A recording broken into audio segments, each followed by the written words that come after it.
방금까지 얘기한 것처럼 우리가 이제 지금 계속 여러분이 비록 이 수업하는 학교도 아니고 또 실습실도 아니고 또 아직 한의사로서의 진료실도 아닌 만큼 이것을 그러니까 이걸 또 시각적으로 연상하는 게 쉽지는 않겠지만 이 이야기 스토리들을 잘 따라오기를 바래요.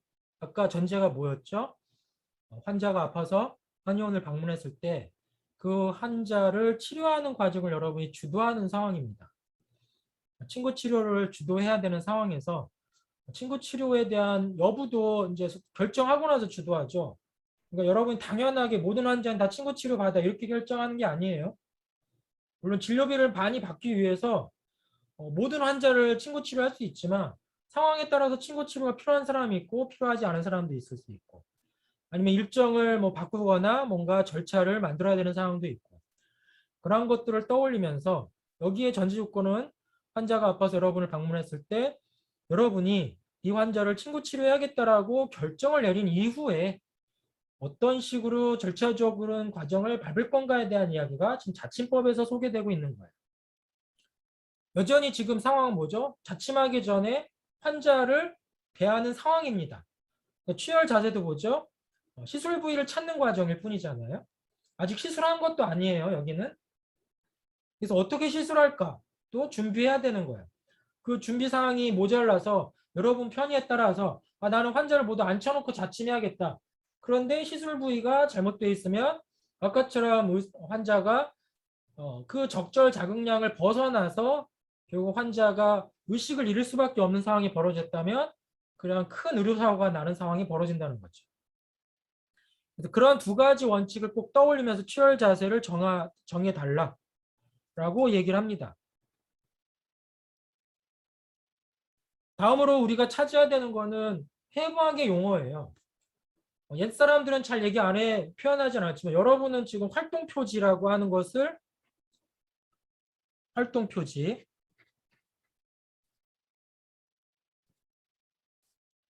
이 활동 표지를 파악하고 이해하는데 결국 관절의 운동이 되게 중요하고 그 운동을 한글로 표현할 때 결국 뭐죠? 해부학에서 언급하는 방법을 써야 돼요.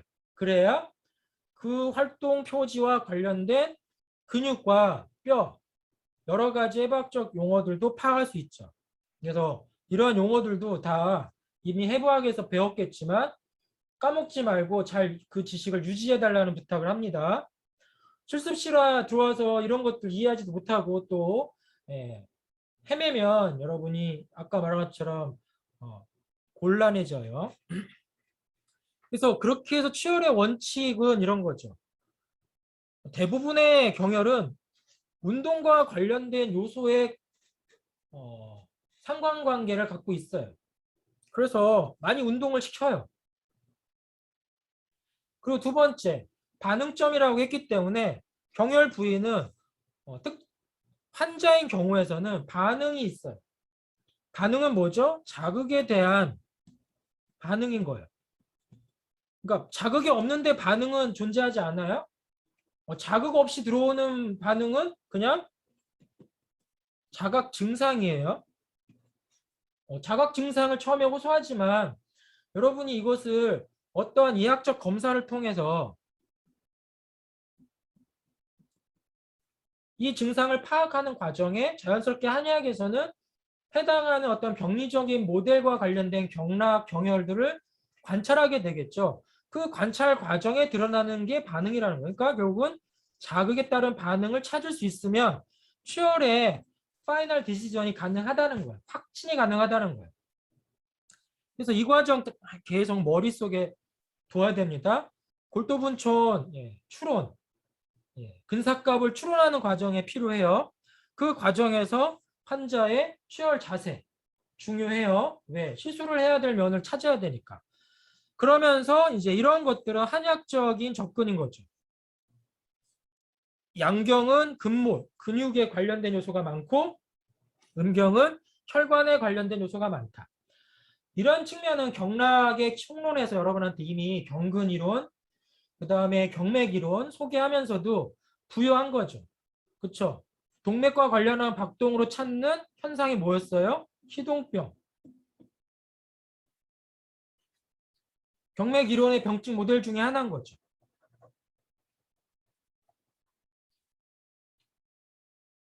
그리고 여기에 이런 내용도 생각해야 되는 게 뭐냐. 사실 이건 굉장히 합리적인 추론이에요. 뭐죠? 한 점을 찾을 때 이 점의 위치를 다른 점과 비교해서 찾는다라는 거예요. 근데 이게 굉장히 합리적인 건데 이걸 뭐라고 하냐면 삼각측량이라고 해요. 우리가 건축하기든 뭐든 간에 어떠한 공간을 평면의 공간을 파악하는데 가장 좋은 방법은 삼각점을 이어서 측량하는 거예요. 예. 그러니까 이러한 측정법을 삼각이라고 하는 근현대 수리과학 모델을 쓰지 않더라도 옛사람들은 바로 서로 다른 지점을 비교하기 위해서 한 점을 중심으로 서로 다른 두 점을 상대적으로 비교하더라. 그러한 의미로서 상하 좌우의 경혈을 함께 놓고 파악하라. 예. 이러한 의미인 겁니다. 그래서 경혈학 지식은 축적되어 가는 거예요. 왜? 처음에는 한 개 배웠지만 시간이 지날수록 10개, 100개, 300여 개 배우면 나중엔 어떻게 되죠? 동일 공간 면적 안에 존재하는 경혈들의 상대적 위치를 여러분이 찾기 때문에 그걸 통해서 한 위치를 이해하는데 주변의 위치를 활용하게 된다는 거예요. 이건 병증을 이해하는 데도 도움이 되고 취혈을 하는 데도 중요한 거죠. 이거는 결국 뭐죠? 이성으로 하는 지식이지 어떤 신비주의적인 논리로 경락 경혈이 존재하는 건 아닌 것입니다. 이 과정에서 아까 말했죠. 반응점을 찾는다라고 했잖아요. 반응점을 찾기 위한 과정의 행위를 최혈이라고 합니다. 좀 전문 용어니까 한자도 어렵고 용어도 어려워요. 최혈. 근데 이건 뭐예요? 반응점을 찾기 위해서 혈을 눌러본다라는 뜻이에요. 근데 그 혈을 어떤 식으로 누르냐? 다양한 방법으로 눌러요. 그래서 눌러서 뭘 찾아요? 표면 해부학적인 지식을 찾는 거예요. 근거를 찾는 거예요. 표면 해부학적 근거를 통한 탐색을 하는 거죠. 여러분 생각해봐요. 우리가 지금도 마찬가지로 어떠한 탐사를 한다고 칩시다. 지하에 어떠한 뭐가 매장되어 있는지를 탐사한다고 쳐봅시다. 탐사 장비가 뭐예요? 요즘엔 제일 뛰어난 게 초음파나 지진파와 같은 계측 장비를 이용해서 일종의 진동을 주고 진동에 따른 반사파를 통해서 땅속에 맺혀 있는 지하 자원이든 아니면 광물이든 아니면 특정한 구조물의 구조를 그 반사파의 특징을 가지고 구분하는 거예요. 엑스레이 뭐 이런 것도 다 영상 진단도 다 마찬가지.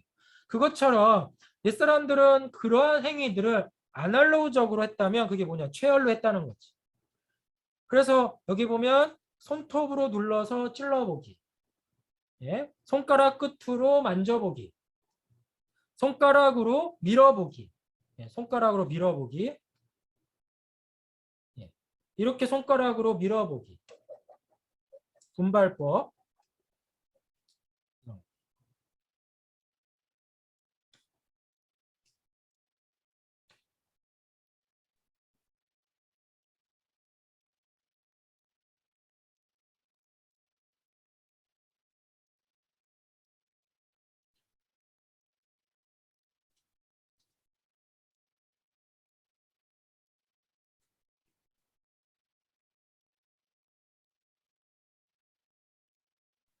분발법이라고 하는 거는 손가락 끝으로 전후 좌우를 밀어서 주변의 딱딱함과 경직됨과 말랑말랑함을 비교하는 거예요. 네, 여러분 쉽게 눈 감고 해볼 수 있는 거예요. 그 다음에 선전법. 손발을 돌려서 손목과 발목을 돌려서 관절을 벌려보고 좁혀보고. 선전법. 곤요법. 관절을 끌어당겼다가 느슨하게 만들어보는 방법입니다. 그러니까 이거 왜 그래요? 경혈이나 이런 부위가 운동 관절 부위에 많기 때문에 그런 굴곡과 관절을 파악해서 그 굴곡을 명확하게 이해하겠다는 뜻이에요. 그러니까 이러한 방법들을 다 종합해 보면 결국은 신부 구조를 체표면에서 여러 가지의 동작을 이용해서 찾겠다. 그 찾는 과정을 체열이라고 하더라 라고 얘기할 수 있겠죠. 이러한 과정을 체열이라고 하는데 이 체열이라고 하는 표현이 근대 한의학 용어라면 이 근대 한의학 용어가 전통 한의학 용어에서 뭐로 표현되냐면 절순문안이라는 표현으로 되어 있어요. 절순문안. 그러니까 네 가지 패턴이죠. 절, 순, 문, 안. 각각의 한자 단어의 표현이에요. 이 표현을 통해서 체열한다라는 얘기예요. 근데 옛날은 체열이란 단어 대신 절순 문화를 통해서 경혈이 있는 체표면의 신부 구조를 파악합니다라고 얘기하면서 그 신부 구조를 파악하는 하나의 동사와 형용사의 표현 중에 함중, 동맥이 뛴다라는 느낌, 완환중 이러한 표현들이 등장해요. 이건 다 뭐죠? 형용사적, 동사적 표현이에요. 그리고 하나의 좌표계 안에서 경혈이라고 하는 좌표계 안에서 그 신부 구조와 관련된 체표면에서 시술자가 느끼는 감각 현상을 형용사와 부사와 동사를 이용해서 표현하고 있는 거죠. 근데 그 형용사와 동사와 부사와 관련된 표현을 찾고자 준 자극이 절순문안이라고 하는 체열적 수단인 거예요. 근데 이 과정이 전체 경혈의 거의 80% 이상에서 표현되고 있다는 거야. 그러니까 옛사람들은 좌표계에 있는 경혈을 실질적으로 환자한테 찾을 때 87% 이상에서는 절순문안을 통해서 확진했다는 얘기가 됩니다. 여러분이 경혈학 실습에서는 뭘 해야 돼요? 이론에서 배운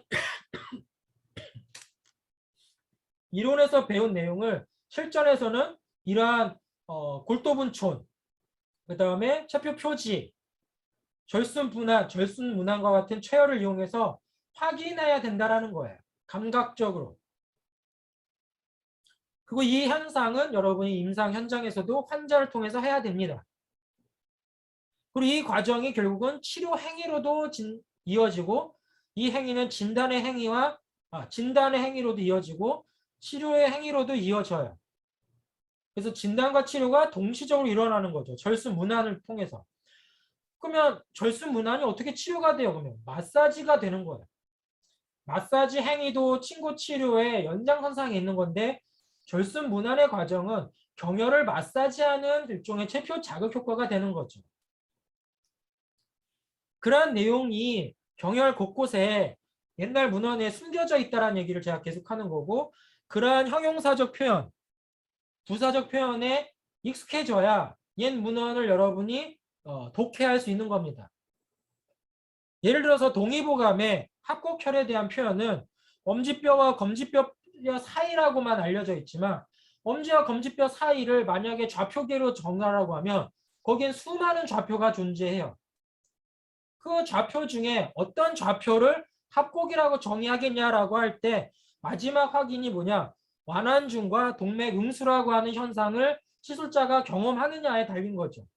그러면 최소한 동맥이라고 하는 것은 노동맥의 등쪽 분지가 갈라지는 곳에 합곡이 있다는 얘기를 하는 거기 때문에 그 동맥의 노선을 찾아야 되고 완항중은 스펀지처럼 말랑말랑하다라고 하는 시술자가 느끼는 체표 감각 현상이기 때문에 이 두 가지가 환자한테서 경험이 됐다면 검지와 엄지뼈 사이에 수많은 좌표계 중에 하나가 합곡으로 최종 결정이 되는 거예요.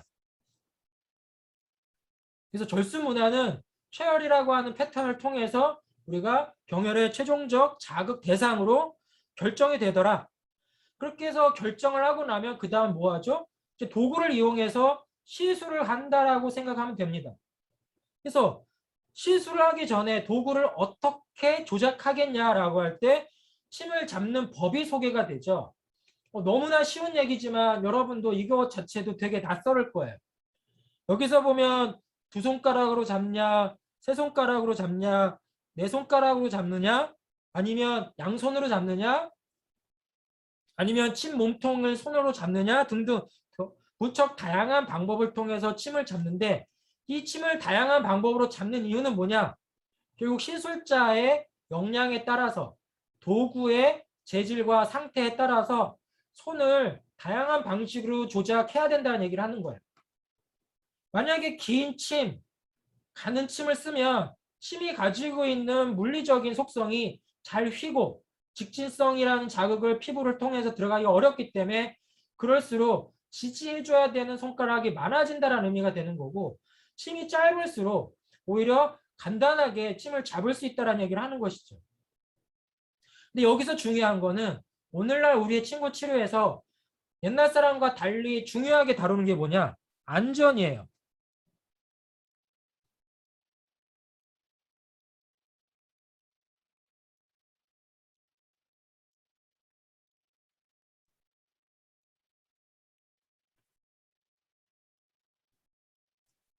안전의 배경이 되는 건 뭐냐? 위생관리예요. 요즘에 위생관리라고 해서 우리가 CNT라고 하는 말을 씁니다. 클린, 니들, 테크닉이란 말을 써요. 위생침법이라고 하는 표현으로 소개되는데 결국은 안전하게 위생적으로 침수를 하려면 결국은 위생관리를 해야 되기 때문에 결국은 침에 있어서 이 부위가 자입 부위예요. 자극 부위예요. 자극 범위. 자극 범위는 곧 뭐죠? 인체의 침습 행위가 되는 공간이에요. 그러니까 침습 행위가 되는 공간은 위생 관리가 돼야 된다라고 하는 측면에서 최근 들어서는 침 손잡이인 침병은 손을 잡을 수 있지만 침체인 이 자입 부위는 손이 닿으면 안 돼요. 그래서 여기 있는 것 중에 침체에 손이 안 닿는 침법은 다 유효하지만 침체에 손이 닿는 거는 유효하지 않다라고 결론을 내립니다. 근데 옛날은 침을 조작하는 용이성의 입장에서 침을 잡는 법을 소개했다면 오늘날 우리는 이 침을 잡는 방법 중에 위생의 입장에서 위험 요인이 되면 폐기하고 위생적으로 관리가 가능하면 그런 방법으로 시술하라는 얘기입니다. 여러분은 그러면 이 시술법 중에 무엇을 채택할 거냐는 거는 여러분의 시술 능력과 여러분이 선택한 침의 규격에 따라서 침을 잡는 법이 달라질 수 있다라는 생각을 하면 돼요. 그렇게 해서 침을 잡고 나면 그 침을 자입을 하겠죠. 침을 자입한다는 건 뭐죠? 피부를 뚫는다라는 뜻이에요. 피부를 뚫는 점을 자입법이라고 합니다.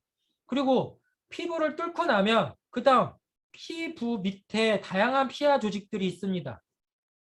우리가 이거를 피부 밑에 피하에 있는 거를 연부 조직이라고 하고 연부 조직 밑에는 신부 조직이라고 해서 근육, 뼈 등을 얘기합니다. 그렇다면 피부에서 연부 조직, 신부 조직까지 가는 그 공간 안에 다양한 조직들을 자극할 수 있어야 되는데 이걸 선택하는 과정을 진침법이라고 얘기합니다. 그러니까 침을 잡고 나면 피부를 뚫는 법을 배우고 피부를 뚫고 나면 내가 무엇을 자극하는지를 결정한 거에 따라서 진침법을 선택하게 되겠죠. 그래서 자입법, 피부를 뚫는 법도 다양하고 그렇게 해서 침침하는 법도 다양해집니다. 이러한 내용들이 이후에 계속 등장하는데 이러한 부분은 실습 시간에 다시 한번 소개할 거니까 이러한 슬라이드 자료를 여러분이 시각적으로 계속 떠올리면서 어떻게 위생적으로 오염이 없이 자입하고 진침할 수 있을까를 여러분이 항상 명심하길 바랍니다. 그 과정에서 필요에 따라서는 침관이라고 하는 보조 도구를 쓰기도 합니다. 그 이유는 침의 오염을 방지하기 위한 방법, 피험자의 고통을 줄이기 위한 방법으로 침관을 쓰기도 하더라. 그리고 침은 자입하는 과정에 있어서 그것을 피부면에 직각으로 할 건가, 피부면에 45도 내외의 사자로 자입을 할 건가, 10도 내외의 횡자로 자입할 건가에 따라서 자입 방향이 결정이 됩니다. 자입 방향이 결정되는 거는 결국은 전제 조건이 있어요. 무엇을 자극할 건가요?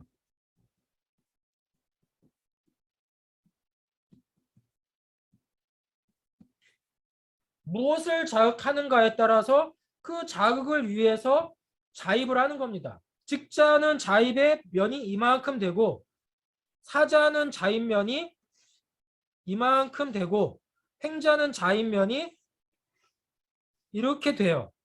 그럼 특징이 있겠죠. 직자는 깊은 곳을 자극하면서 좁은 표면을 자극합니다. 사자는 넓은 면을 자극하되 깊은 면의 일정 부분까지 도달할 수 있습니다. 횡자는 넓은 면을 자극하되 깊은 면을 자극할 수 없습니다. 이러한 조건을 전제로 무엇을 자극하는가에 따라서 직자, 사자, 횡자가 결정이 되는데 옛사람들은 이러한 특징에 따라서 횡자를 연피법, 왓침법, 평자법이라는 용어로도 많이 씁니다. 여러분, 이 숫자가 말하는 각도는 결국 얼마나 많은 면적과 무엇을 자극하냐에 달린 거죠. 그것을 한의학에서는 또한 병증의 속성에 따라서 환자의 상태에 따라서 얕게 자침할래, 깊게 자침할래를 구분을 합니다. 물론 깊게 자침하면 직자나 사자의 특징을 염두에 둬야 되고 얕게 자침할 때는 횡자의 염두에 두는 걸 더 우선해야겠죠. 절대적이진 않습니다. 상대적입니다. 상황에 따라서 상대적입니다. 그러니까 병증의 조건에 따라서 쓰지만 한증, 실증을 깊게 자침함에도 불구하고 특수한 조건에서는 열증, 한증, 실증도 낮게 자침할 수 있습니다. 그러니까 절대적이진 않다. 그렇지만 보편적으로, 일반적으로 이러한 분류 체계를 많이 따르더라. 깊게 자침하는 경우 한증, 실증, 그러니까 병이 깊다라고 얘기할 때, 깊은 병을 한열 표리로 할 때는 표리에서 이증이라고 얘기하고, 그리고 병이 깊다라고 얘기하는 것 중에 하나는 살집이 뚱뚱한 사람일수록 병이 깊어질 확률이 높다라고 생각하는 경우고, 병이 깊다라고 얘기할 때 경기라고 하는 경기의 운행 구조가 마치 사계절의 기운의 변화처럼 기운이 깊이 땅속 깊이, 몸속 깊이 침강한다라고 생각하는 연상 작업과 연관할 때 이런 원리가 생겨난다는 거예요. 그러면 그 상대적인 게 얕게 자침하는 상황도 벌어지겠죠. 그 다음에 자침을 하고 나면 이제 마무리 작업으로 가야겠죠. 그 마무리 작업이 뭐죠? 자입한 침을 빼내는 과정이 필요하겠죠. 그래서 빼내는 법을 퇴침법이라고 하고 빼내는 과정이 피하까지만 빼내는 과정을 퇴침법, 피부로부터 다 빼내는 것을 발침법, 출침법이라고 부릅니다. 그러니까 여러분 지금 잘 보면 용어 하나가 침이 어떠한 상태에 놓였냐에 따라서 자입법, 진침법, 그 다음에 진침법에서 자입의 방향성을 결정했고 자극이 다 끝났다면 그것을 어떻게 퇴침시키는가 그리고 퇴침 이후에 침을 끝내는 발침법을 하는가 이러한 순서적 절차적 과정들이 존재하더라. 그러니까 그 과정을 이러한 한의학 용어와 섞어서 쓰면 됩니다. 그래서 그 과정에서 결국은 자침한 부위가 상처가 나겠죠. 물론 호침이라고 하는 침을 썼기 때문에 상처의 크기는 침습도가 아주 적었기 때문에 작겠죠. 작기 때문에 상당히 다른 침에 비해서는 상처가 적겠지만 그럼에도 불구하고 있는 상처를 관리해야 된다라고 하는 얘기가 지금 이 공간 안에 있는 것입니다. 그래서 침이 만들어낸 상처를 상흔 침공이라고 표현하고 있는 것입니다. 그러니까 결국 침은 물리적 자극을 통해서 우리 인체에 일정 부분 손상 자극을 줄 수도 있다를 전제로 해서 이런 손상 자극이 안전하고 위생적으로 이루어질 수 있게끔 관리해야 된다라고 생각하면 여러분이 침수를 왜 준외과적 과정으로 이해하는지 알 수 있습니다. 그리고 이 과정에서 환자는 시술 과정에서 경험하는 일이 있죠. 시술 과정에서 경험이 뭐죠? 결국 치료죠. 그 치료의 과정과 관련된 환자의 경험을 듣기 기지감응이라고 표현한다고 했습니다. 그리고 이 기지감응의 과정에 시술자도 동일한 비슷한 양상의 경험을 하기 때문에 결국 시술자의 듣기, 환자의 듣기가 존재한다라고 경의학 총론 시간에도 소개한 적이 있어요. 그래서 듣기나 기지 감흥은 시술 과정, 그러니까 자입 이후에 진침, 퇴침, 발침 과정 속에서 환자가 경험하는 치료적 경험, 감각 경험이 되는데 그것을 시술자와 함께 소통하게 되면 결국은 듣기라고 얘기할 수 있는 거죠. 그 감각은 주관적이기 때문에 감각이라고 하는 거는 항상 주관적이에요. 객관적이지 않죠.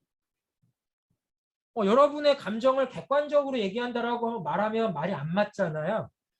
감정과 감각은 주관적 성향을 많이 띠기 때문에 또 사람에 따라서 다르다 감각이. 그런 이야기가 지금 이 책 내 슬라이드 내용에 있는 것입니다. 그래서 이 환자에 따라서 달라지는 감각 현상을 만들어가는 과정을 시술자가 유도하기 때문에 그러니까 환자가 느끼는 감각 현상을 시술자가 유도하기 때문에 그 유도하는 과정을 한의학에서는 학술적으로 후기법, 최기법, 수기법, 행기법이라고 하는 방식으로 설명하기도 해요.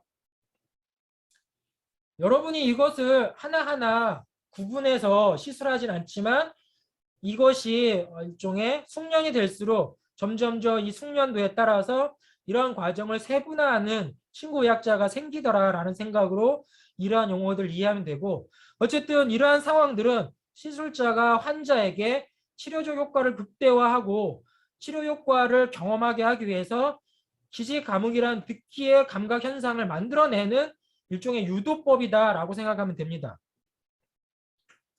이 유도 과정에 있어서 억지나 무리는 하지 마라라고 하는 게 일반화돼 있어요. 이거는 결국은 뭐죠? 과잉이거든요. 의료에 있어서의 과잉은 사실은 환자에게 부작용을 유도할 수 있기 때문에 듣기의 유도는 과도해서는 안 된다라는 걸 항상 전제해요.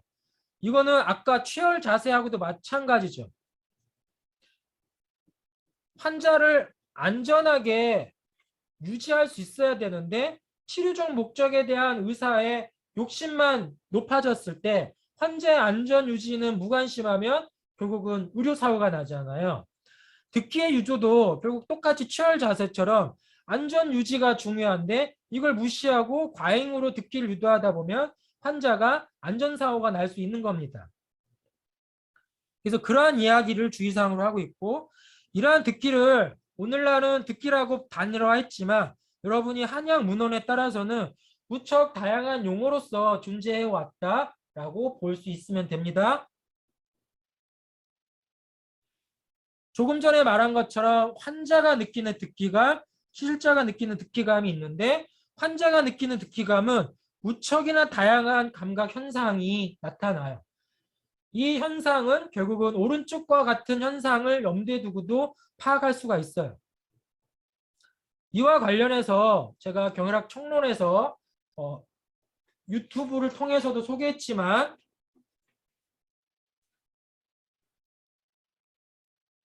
한국한의학연구원에서 만들어진 한의임상 정보센터에 이와 관련된 제 학습 자료도 올려져 있으니까 유튜브에 올려져 있는 자료 또한 한의학연구원의 한의임상 정보 서비스에 있는 자료를 통해서 이러한 듣기의 특징들을 또 여러분이 심화해 볼 수 있습니다.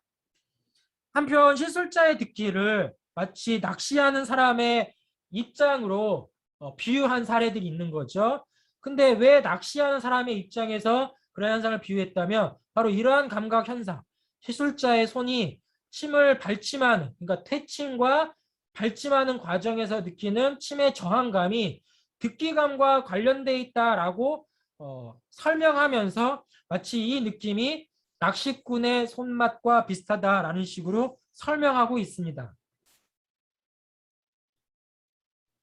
그래서 듣기라고 하는 것을 여러 가지 관점에서 이야기하니까 여러분이 이 슬라이드와 관련된 자료들을 추후에 다시 한번 보시되 듣기의 판별은 결국은 환자의 자각적인 감각 현상에 기반을 두고 이야기하되 결론적으로 이건 치료가 돼야 이 환자의 감각 현상이 맞다라고 얘기하는 거예요. 그러니까 치료가 안 된다면 앞에 존재하는 감각 현상은 잘못된 거예요.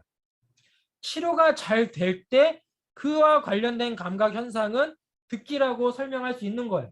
그러면 치료가 된다는 건 뭐죠? 환자가 호소하는 증상이 완화된다는 건데 환자가 증상을 완화할 때 나타나는 자연스러움은 환자가 편안해지는 거예요.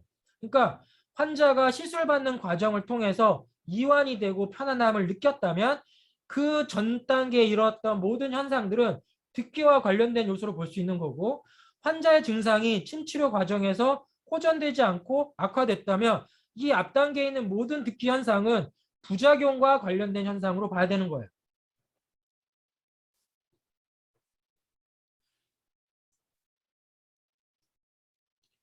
듣기와 관련한 요소는 모든 환자가 동일하게 듣기를 똑같이 느끼지 않는다라는 전제, 그리고 똑같은 환자도 진료의 상황에 따라서 달라진다라는 상황, 그러니까 환경적 요인, 그 다음에 환자의 요인, 시술자의 요인이 다 섞여 있다는 걸 아셔야 돼요. 그래서 듣기에 영향을 주는 요인은 환자의 체질과 병증, 그 다음에 그 환자의 시술 부위에 대한 특징, 그 다음에 환경적 요인, 시술자가 시술하는 자극 기술이 시간에 따라서 달라질 수 있는 침자수법의 다름, 이런 것이 환자가 느끼는 주관적 감각 현상을 다 바꾸기 때문에 같은 자극이라도 치료 자극이라도 듣기 현상은 동일한 환자에 있어서 시술에 따라서 계속 바뀔 수 있다는 걸 아셔야 돼요. 그러니까 이러한 부분이 듣기를 객관화하기가 매우 어렵다.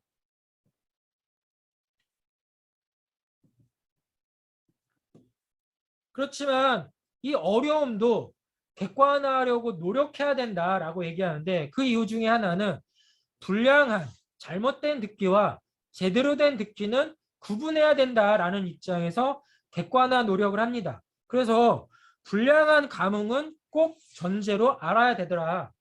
근데 불량한 감각의 개념은 뭐죠? 그럼 뭐예요?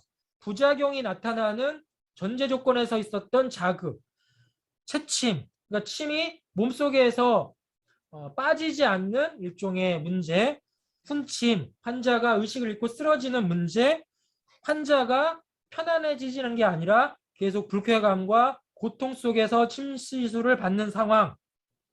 요약해보면 이렇게 크게 세 가지인 거죠. 이러한 상황들을 이해하는 과정에서 여러분은 자극이라고 하는 게 어떤 의미일까를 떠올릴 수 있는 하나의 맥락적 콘테스트가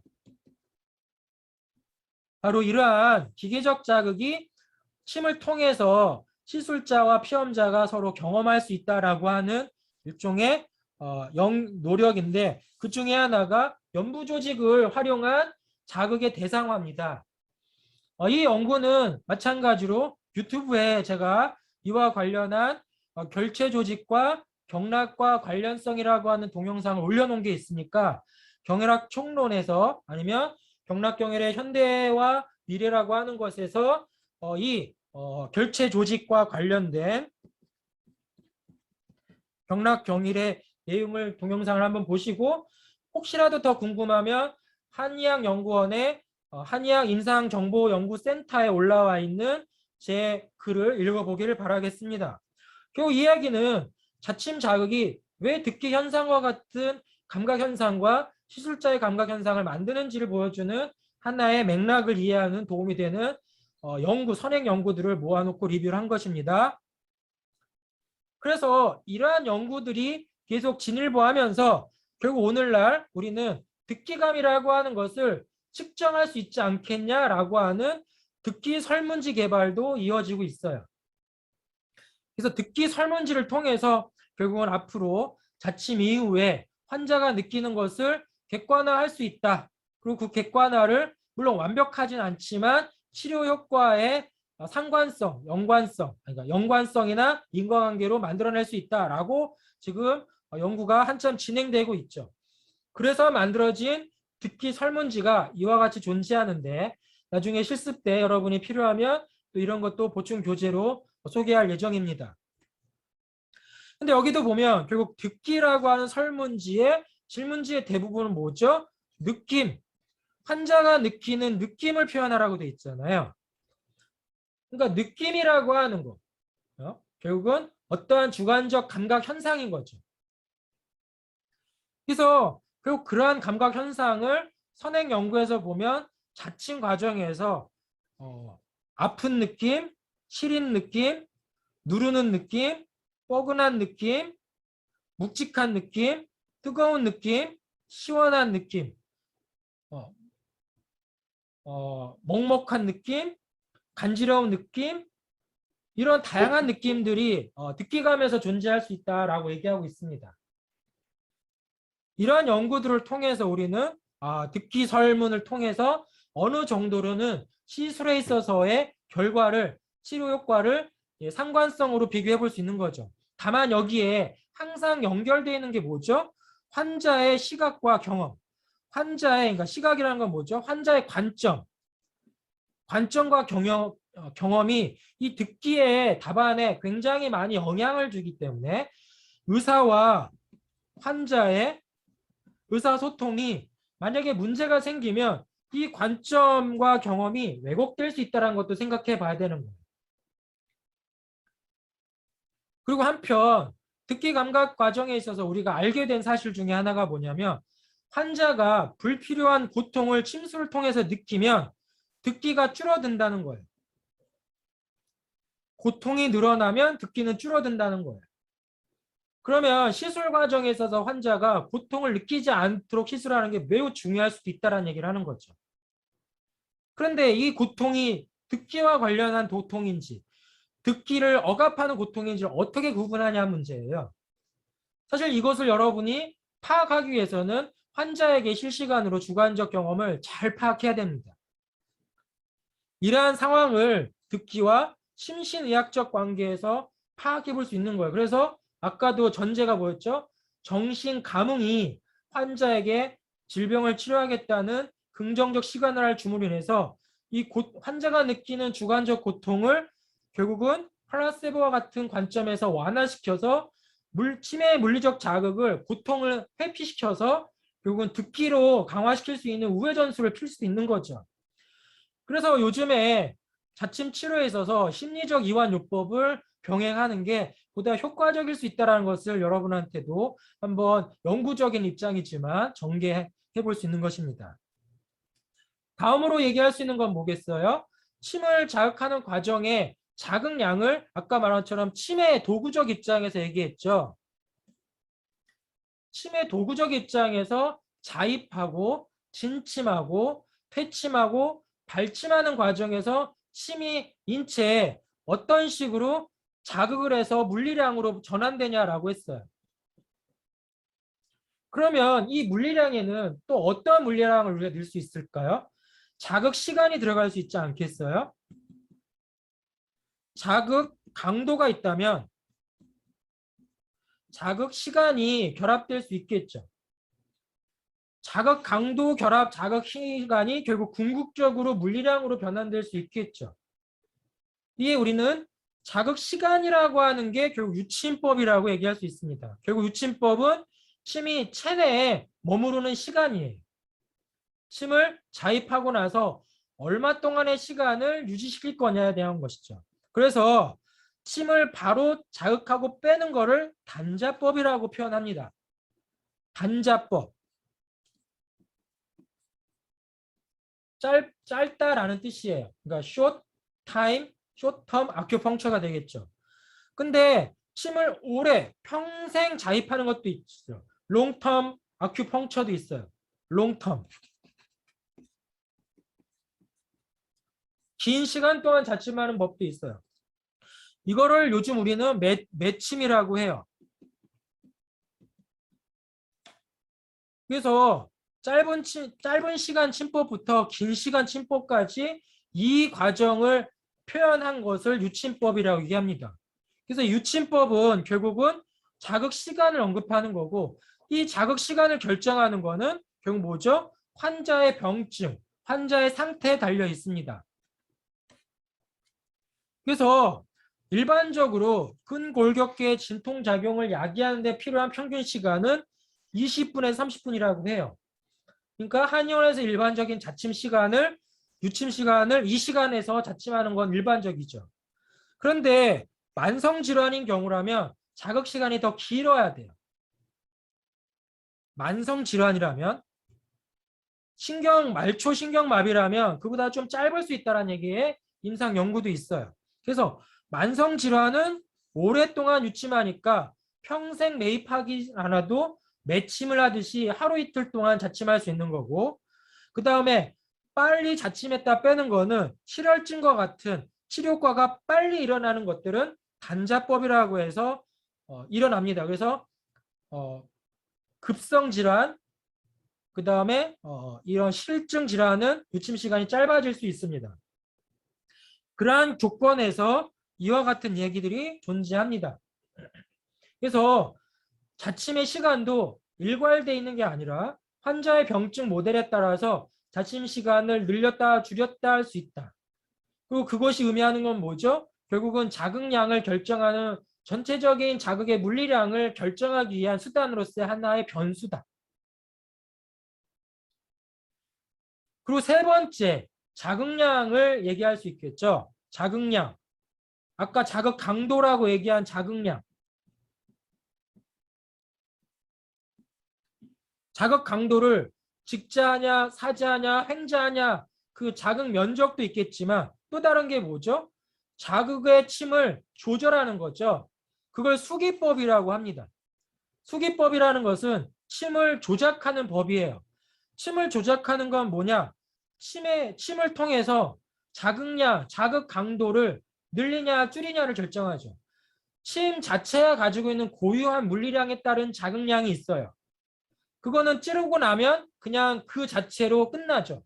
근데 그것을 예를 들어서 손으로 조작하는 과정에서 결국은 끊임없이 자극이 침을 통해서 인체에 전달되겠죠. 침을 통해서 자극이 인체에 전달되게 하는 이 과정을 수기법이라고 얘기합니다. 이 과정에는 다양한 수기법이 존재해요.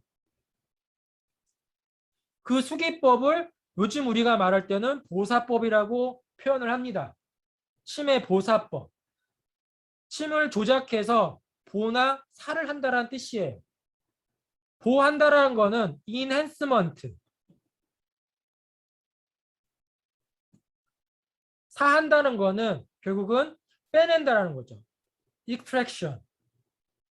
그러니까 결국은 enhance 할 거냐, extraction 할 거냐, 추출할 거냐. 그 두 가지예요.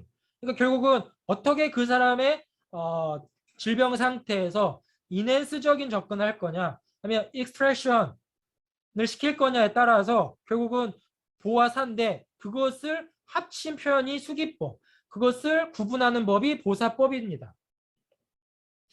그 궁극적인 목적은 뭐죠? 자극량을 결정하는 거고 그 자극량은 결국 치료 효과를 높이는 쪽으로 가려고 노력하는 거죠.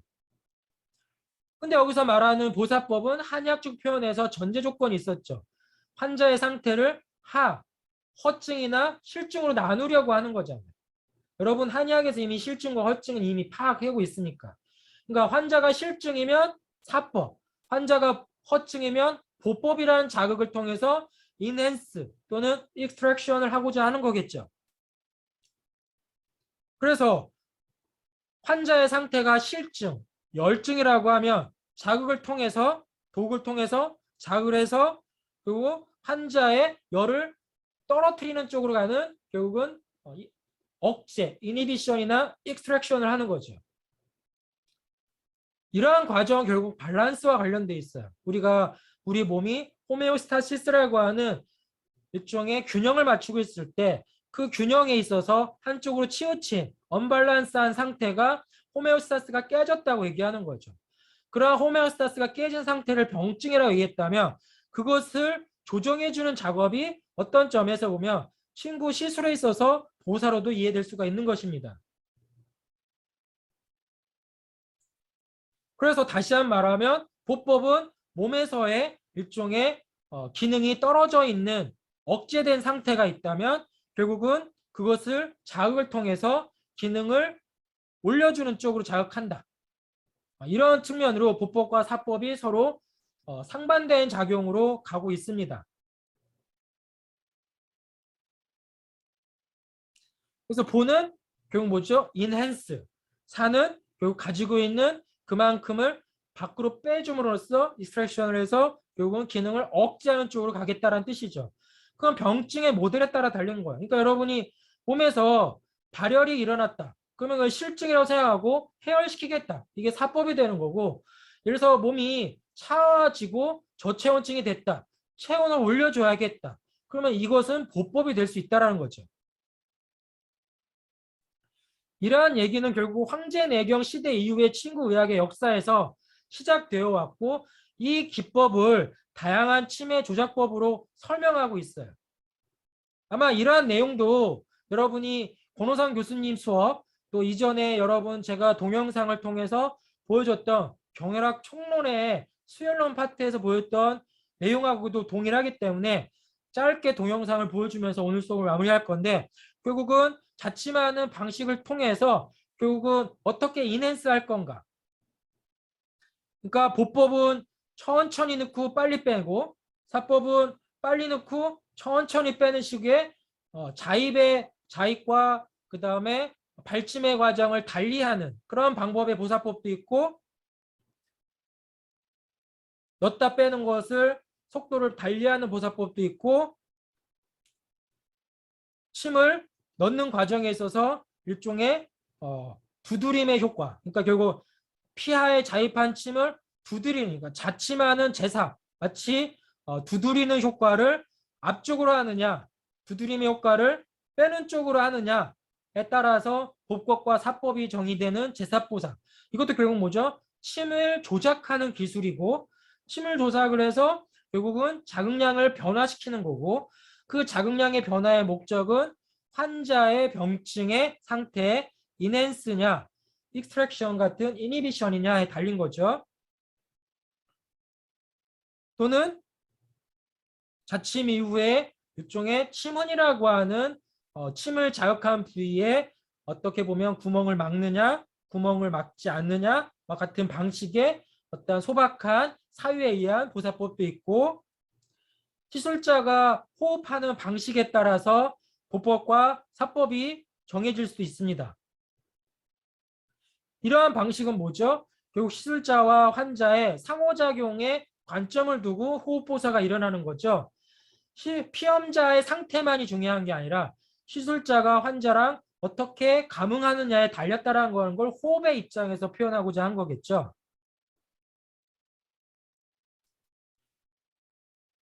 그리고 마지막으로 할 수 있는 게 자침의 방향성. 결국은 직자하는 거를 사자나 횡자라고 하는 방식으로 바꿨을 때 횡자나 사자의 방향성을 병소에 향하냐 병소의 반대로 향하냐에 따라서 보사법으로 나누려고 했던데, 이때 이러한 사유에 의해서 형성되는 방식에는 여기 슬라이드처럼 세 가지의 사유가 있어요.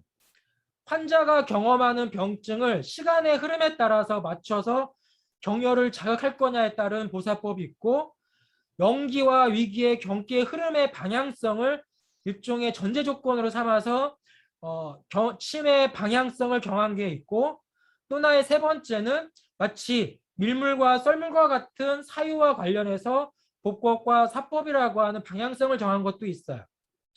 영수보사법은 사실은 단순하게 어떠한 경락의 기운의 흐름에만 의존한 게 아니라 여러분이 볼 때 결국 다양한 사유가 결합되어 있는 게 있습니다. 시간의 흐름, 물리량의 어떠한 에너지의 흐름, 아니면 실제 인체에서 존재하는 어떠한 기운의 승강의 밀물과 썰물과 같은 현상, 그러한 것들이 영수에 작용해 있기 때문에 영수를 단순하게 일종의 경락의 유주 방향에 따라서 씁니다라고 하는 것은 틀린 답이고, 다양한 방식으로 영수보사법이 존재합니다라고 얘기하고 싶은 거예요.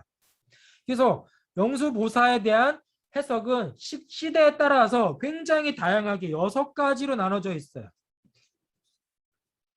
이렇듯 보사법에 대한 개념은 결국은 주관적 인식과 관련되어 있습니다. 또한 여기 시술자의 주관적 인식과도. 마지막으로 얘기할 수 있는 거는 침을 조작하는 데 있어서 침을 돌리는 과정도 보사법으로 쓰이고 있는 거죠. 시계 방향으로 돌리냐 반시계 방향으로 돌리냐는 것도 보사법에 적용돼 있지만 사실 이것도 주관적인 관점이에요. 여러분 시계 방향으로 돌린다고 보법이고 반시계 방향으로 돌린다고 사법이라고 무조건 믿지 마세요. 여러분이 의식한 방향성에서 치료 효과가 나면 그것이 보법을 생각하고 자극했으면 보법이고 사법을 생각하고 자극했으면 사법이 될 수 있는 거고 보법이 생각하고 보법이 했다는 거는 환자의 상태가 인핸스 쪽으로 작용했다면 그 자극은 보법의 결론을 내리는 거고 환자의 병증이 익스트랙션이나 이니비션 쪽으로 반응이 나타나면 그건 사법이 됐다라고 생각하면 되는 거예요. 결국은 결과가 자극에 의한 복법과 사법의 내용을 결정하고 있다는 거죠. 아까 듣기를 치료적 효과와 연결해서 그것이 치료 효과와 관련된 주관적 경험이면 듣기지만 치료 효과에 악영향을 줬다면 듣기로 볼 수 없다라고 하는 조건을 단 것처럼 수기법에서도 그 수기법의 보법과 사법은 환자의 치료의 경향성이 보법에 의한 결론이 나면 그 자극이 보법이 되는 거지 보법 때문에 무조건 환자가 보법이 되는 게 아니라는 걸 아셔야 돼요. 그래서 객관화가 안 되는 결국 내용이 수기법에 들어가 있다는 걸 생각하면서 이 방향성을 생각해야 돼. 이런 생각을 안 하면 굉장히 허망하고 슈도 사이언스에 들어갈 수 있다는 얘기를 할 수 있습니다. 이런 것 때문에 후대 한의학이 굉장히 형이상학적인 기술들이 계속 등장해요. 홀수로 자극하면 보법, 짝수로 자극하면 사법. 홀수와 짝수 사이에는 보사의 개념이 실질적으로 없습니다.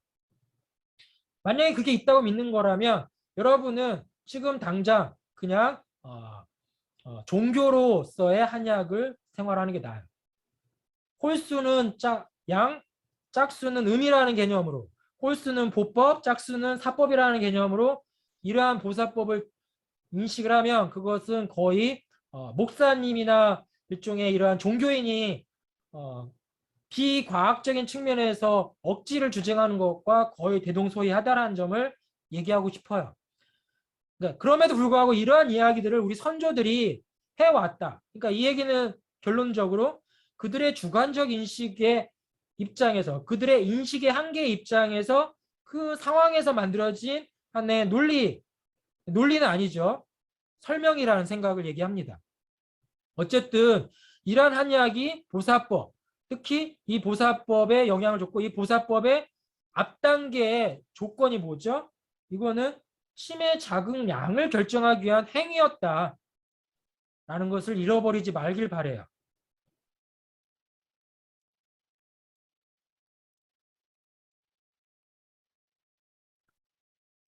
그래서 결국은 우리가 이제 생각해 보면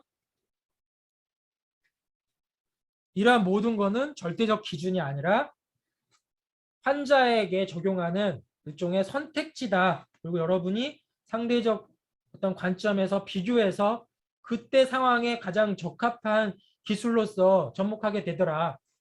라는 생각으로 자침법에 대한 이야기를 오늘 여러분한테 이야기 드립니다.